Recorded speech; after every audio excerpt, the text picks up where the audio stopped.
Meus amigos, o alicerce que sustenta milhões de trabalhadores brasileiros, o FGTS, está prestes a quebrar a qualquer momento. E quem está dizendo isso não sou eu, foi o próprio presidente da Caixa Econômica Federal que já admitiu, e sem rodeios, que vamos ter uma crise muito grande no FGTS.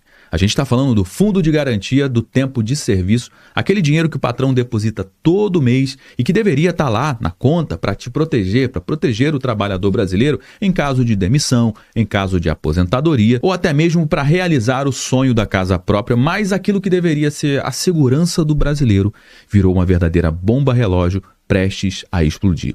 Josué, então você é contra o trabalhador retirar, sacar o dinheiro do FGTS? Muito pelo contrário, eu sou contra o governo ter criado esse mecanismo. Na realidade, não era nem para existir o FGTS. O que eles chamam de proteção social, na prática, é um sequestro do dinheiro do povo, um sequestro do dinheiro do trabalhador. O governo toma parte do seu salário todo mês, aplica num rendimento horrível que perde até para a inflação e ainda vende a narrativa de que está cuidando do seu futuro. Faça-me um favor. Enquanto isso, na prática, se você precisar de dinheiro para pagar uma dívida, você vai ter que pedir um empréstimo. Aqui, taxa de juros, hein? Você já experimentou ir no banco pedir dinheiro emprestado para você ver o tamanho dos juros que você vai pagar? Mas o seu dinheiro está lá, o seu dinheiro podia estar na sua mão, mas está lá no FGTS, que rende uma mixaria todo mês. Isso não é uma proteção social. Isso, na realidade, é um confisco institucionalizado. Mas o problema vai para muito além disso. Por quê? Porque o governo ele criou um verdadeiro monstro. Ele colocou setores inteiros, extremamente importantes da nossa economia, para depender desse dinheiro sequestrado do trabalhador brasileiro. Só para você ter uma ideia, hoje o FGTS financia desde o Minha Casa Minha Vida até obras de saneamento básico e infraestrutura. Mais de 90% dos financiamentos habitacionais populares vem justamente desses recursos. E se esse fundo quebra, quem sonha em sair do aluguel vai continuar sonhando e vai continuar preso no aluguel, infelizmente. E agora esse cofre está minguando cada vez mais. Por quê? Porque cada vez menos pessoas trabalham com carteira assinada, ou seja, cada vez menos pessoas estão contribuindo para o FGTS. E o saque aniversário implementado no governo Bolsonaro deu algum alívio para o trabalhador brasileiro, porque ele pode sacar uma parte desse FGTS, mas também acabou drenando ainda mais recursos desse sistema que já nasceu para ser insustentável. E esse é o círculo perverso. O governo segura o seu dinheiro, usa como bem entende, financia suas narrativas de equilíbrio fiscal e quando a bomba estoura, pois é, quem é que paga a conta? Infelizmente somos nós, é o trabalhador brasileiro que não consegue sacar o seu dinheiro, é o cidadão que vê menos casas populares sendo construídas, menos obras de saneamento básico sendo entregues e menos empregos sendo gerados. O FGTS do Brasil é um verdadeiro Frankenstein, porque ele não é uma poupança, ele não é um investimento e também não é um seguro. É um verdadeiro cofre que serve ao Estado antes de servir ao verdadeiro dono do dinheiro. E agora essa estrutura está rangendo e será que o trabalhador brasileiro vai perder o pouco de dinheiro que ainda resta? Bom, antes da gente continuar, eu preciso dar uma informação importante. Você já ficou perdido quando o assunto é economia? Já se sentiu travado numa roda de amigos ou no trabalho porque você não sabia explicar muito bem o que é inflação, o que é taxa de juros, o que é dívida pública? Exatamente por isso eu escrevi um novo livro. Ele foi feito justamente para você que nunca estudou economia, mas que quer finalmente entender como é que ela impacta na sua vida todos os dias. No preço da comida, no crédito no banco ou até mesmo no seu salário e nos seus sonhos. Eu traduzi o economês e cortei a enrolação e mostro tudo de uma forma muito simples e direta. O que você precisa saber para não ser enganado mais por narrativas de políticos ou de manchetes de jornal. Se você não quiser mais sentir vergonha de conversar sobre economia e deseja usar esse conhecimento para se proteger e se preparar para o futuro, esse livro é para você. O link vai estar aqui embaixo na descrição do nosso conteúdo. Você vai clicar, você vai para uma página e lá tem todas as informações de como é que você pode garantir hoje mesmo o seu exemplar. Bom, meus amigos, o FGTS é o Fundo de Garantia do Tempo de Serviço. É justamente um fundo onde o governo ele arrecada dinheiro com esse fundo e faz as suas movimentações e, como todo fundo, bom, ele precisa render para que no futuro esse dinheiro que está sendo alocado ali ele não seja corroído pela inflação. Mas infelizmente o governo não tem a menor responsabilidade com esse dinheiro, para onde é que está indo esse dinheiro, se vai dar retorno ou não vai dar retorno, ele não está nem aí para isso. Infelizmente quem sofre com tudo isso é o trabalhador brasileiro. Nessa matéria que saiu aqui no UOL, agora no dia 27 de julho de 2025, diz que o lucro do FGTS cai 41,8% em 2024 e afeta valor repassado ao trabalhador. Esse gráfico é interessante porque eu fiz simulação de um trabalhador que ganha R$3.000 por mês e contribui com 8% do seu salário, que vai lá para o FGTS, ao longo de 10 anos. Comparando esse dinheiro com a inflação, o que aconteceu, hein? Bom, essa linha laranjinha aqui, ó, representa justamente o saldo do FGTS com o rendimento de TR mais 3% ao ano. E você vai perceber que ela está abaixo dessa linha pontilhada. O que é a linha pontilhada? Justamente o valor que seria corrigido pela inflação, pelo IPCA, uma média de 4,5% ao ano. Hoje a gente tem uma inflação acima de 5%, de 5,5%. Isso é a inflação oficial. O dinheiro deveria estar valorizando pelo menos acima dessa linha aqui, está valorizando abaixo, significa que o dinheiro está perdendo seu poder de compra, está sendo corroído pela inflação. Ao final de 10 anos, o saldo do FGTS, sendo ali aplicado todo mês e sendo corrigido, chegaria a R$ 33.550 em 10 anos. E se acompanhasse pelo menos a inflação média de 4,5% ao ano, deveria ter rendido aqui pelo menos 36.247, ou seja, teve uma perda do poder de compra de cerca de 7,4%. Ou seja, em uma década, o trabalhador deixa de ter o equivalente a quase R$3.000 em poder de compra só porque o FGTS rende menos do que a inflação. E para piorar, o FGTS ainda tem os problemas das fraudes, como por exemplo isso aqui, ó, a Polícia Federal prende funcionária da Caixa que fraudava e fazia saques de FGTS, obviamente irregularmente. De acordo com as investigações, a suspeita atuava em conjunto com um servidor da própria instituição financeira da Caixa Econômica Federal, detido também no dia 19 de setembro agora de 2025. Como é que funcionava esse golpe? Segundo a Polícia Federal, o funcionário preso anteriormente alterava os dados cadastrais dos clientes do aplicativo Caixa Tem, permitindo o saque indevido do FGTS e outros benefícios sociais. O esquema envolvia a manipulação de sistemas internos da agência, o que possibilitava a transferência de valores sem o consentimento dos beneficiários. Ou seja, se tratando de serviço público, meu amigo, ainda tem um risco de golpes. Assim como a gente viu o golpe do INSS sumindo aí bilhões e bilhões de dinheiro da conta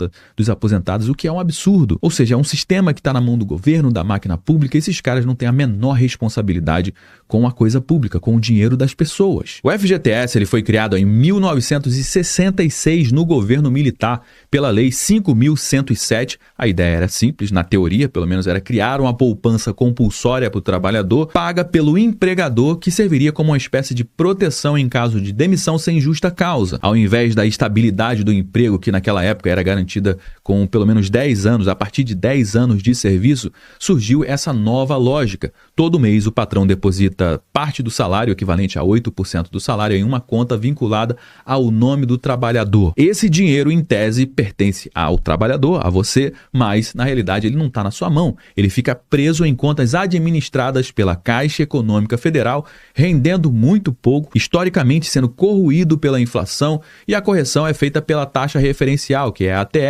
de aproximadamente 3% ao ano, meu amigo. O problema é que esse rendimento quase nunca cobre o mínimo, a inflação, ou seja, com o passar do tempo, o trabalhador perde o seu poder de compra mesmo com o dinheiro ainda parado lá. E agora existe uma crise iminente no FGTS que pode ruir a qualquer momento, e quem está dizendo isso aqui é o próprio presidente da Caixa Econômica Federal.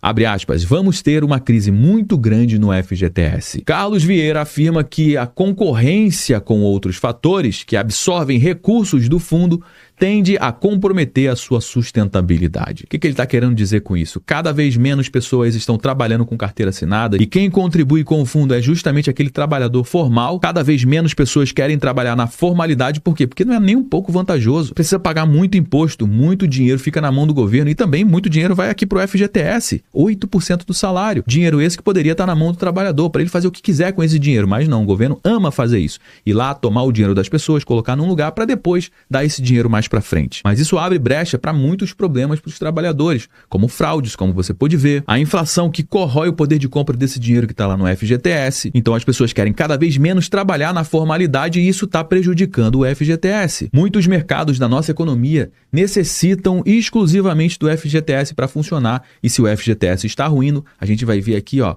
um problema em cascata. E quando o modelo do FGTS começa a ruir, quem sente na pele, você sabe muito bem que não é um ministro lá de Brasília, não é o presidente da República. É a família que não consegue sair do aluguel. É o município que fica sem recurso para investir e é a comunidade inteira que fica sem saneamento básico. Mas a culpa não é de quem saca. Claro que não. A culpa é de quem criou essa engrenagem viciada que mantém o dinheiro trancado e setores inteiros dependendo desse dinheiro. A Câmara Brasileira da Indústria da Construção, a CIBC, já alertou. Se os recursos fossem mantidos no fundo até 2024, teriam sido viabilizados mais de 2 milhões de moradias e criados mais de 6 milhões de empregos. É como se cidades inteiras tivessem desaparecido do mapa do trabalho. E o problema é ainda maior porque o FGTS não financia apenas a habitação. Ele também banca saneamento básico, moradia urbana, iluminação, infraestrutura local. Em outras palavras, é a água tratada que chega na sua torneira. É o esgoto que não corre mais a céu aberto na sua rua. É o asfalto da rua que você anda todo santo dia. Só para você ter uma ideia, segundo o IBGE, quase 50 milhões de brasileiros vivem sem rede de esgoto adequada. 50 milhões de pessoas, cara. E quando a gente fala de água tratada, são mais de 27 milhões de pessoas sem acesso à rede geral de água. Em pleno século XXI, milhões de famílias ainda convivem com esgoto a céu aberto e sem água potável, água tratada na sua torneira. E tudo isso pode piorar por quê? Porque a função social do FGTS está indo para o espaço nesse momento. O fundo ele foi criado para proteger o trabalhador e financiar o desenvolvimento urbano, mas quando os recursos são mal geridos e são desviados para as narrativas políticas, essa missão vai totalmente para o ralo. O FGTS virou uma verdadeira bomba relógio armada pelo próprio Estado. Qual que é o grande problema? O problema é que, historicamente, a gente tem governos populistas que se apropriam desses recursos justamente para melhorar a sua imagem política. E é exatamente isso que está acontecendo nesse momento. Como as obras do PAC estão atrasadas, o Lula não está gostando de nada disso, porque isso aqui impacta negativamente na sua imagem. O que ele está fazendo? Ele está pressionando as pessoas para finalizar as obras o quanto antes, para que ele possa utilizar esse recurso como um capital político nas eleições de 2026. E eles estão falando tudo isso descaradamente. Olha só essa matéria que saiu aqui no Valor Econômico. Lula cobra pressa na entrega de obras do PAC Seleções antes de 2026. Abre aspas para o Lula. Esse vai ser o último ou o penúltimo PAC que vamos lançar antes de 2026. É muito importante que cada um de vocês saiba a pressa das obras serem concluídas. Para as obras acontecerem, vai depender de cada um de nós para, inclusive, cobrar. O alerta do presidente tem relação com a proximidade do fim do seu mandato em 2026, quando Lula deve tentar a reeleição. No fim, o que chamam de proteção social nada mais é do que um confisco oficializado. O FGTS, que deveria ser o colchão de segurança do trabalhador, virou uma verdadeira bomba relógio, como você pode perceber, armada pelo próprio Estado e pronta para explodir no colo de quem mais precisa, infelizmente. Bom, meus amigos, já trouxe algumas informações aqui no nosso conteúdo de hoje. Todo mundo já sabe que o nosso bate-papo não finaliza quando o vídeo acaba. Na realidade, eu só dei o start. A gente vai dar prosseguimento à nossa conversa aqui embaixo no campo dos comentários. Deixe o seu comentário. Eu quero saber o que você acha disso tudo. Você acha ok o fundo de garantia aqui do nosso país, o FGTS, ou você acredita que esse sistema é um sistema que está ruindo e que pode prejudicar milhões de brasileiros, hein? Deixe sua participação aqui nos comentários, que é extremamente importante para dar corpo para a nossa conversa. Se você gostou do nosso conteúdo, deixe seu like, aproveite para se inscrever aqui no nosso canal também. Eu me chamo Josué Aragão, um grande abraço, a gente se vê agora no nosso próximo conteúdo.